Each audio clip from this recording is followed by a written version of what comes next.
வணக்கம் ஃப்ரெண்ட்ஸ், நம்ம இந்த வீடியோவில் என்ன பார்க்க போகிறோம் அப்படின்னு கேட்டிங்கன்னா, நவகிரக தோஷ பரிகாரம் எப்படி செஞ்சு அதுலேருந்து முழுமையாக நம்ம வெளியில் வர்றது அப்படின்ற ப்ராப்பரான ஸ்டெப்ஸை நான் ஷேர் பண்ணியிருக்கேன் இந்த வீடியோவில். ஸோ வீடியோ ஸ்கிப் பண்ணாமல் பாருங்கள், ரொம்ப யூஸ்ஃபுல்லாக இருக்கும். ஏன்னா எல்லாருக்குமே பார்த்திங்கன்னா ஜாதக கட்டத்தில் இருக்கிற அமைப்புப்படி தான் நம்மளுடைய வாழ்க்கை ஏற்ற இறக்கம் இருக்கும். அண்ட் அந்த வாழ்க்கை முறை பார்த்திங்கன்னா எதனால் அது ஏற்ற இறக்கமாக இருக்குன்னா, அந்த நவகிரகங்கள் நம்மளுடைய ஜாதக கட்டத்தில் இருக்கிற அமைப்புனால இருக்குது. அந்த அமைப்பு எதனால் இருக்குதுன்னு கேட்டிங்கன்னா, நம்ம முன் ஜென்மத்தில் அண்ட் நம்ம முன்னாடி செஞ்ச பாவ புண்ணியம் கணக்குப்படி தான் நம்மளுடைய ஜாதக கட்டத்தில் நம்மளுடைய கிரகங்களுடைய அமைப்பு இருக்குது. ஸோ அந்த கிரகங்கள் அமைஞ்சிடுச்சு, அதாவது நம்மளுக்கு தோஷம் ஆயிடுது.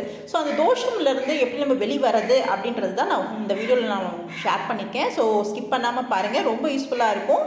அண்ட் நம்ம வீடியோவை புதுசாக பார்க்குறவங்களா இருந்தாங்கன்னா சப்ஸ்கிரைப் பண்ணுங்கள், ஷேர் பண்ணுங்கள், லைக் பண்ணுங்கள். Thank you for supporting us.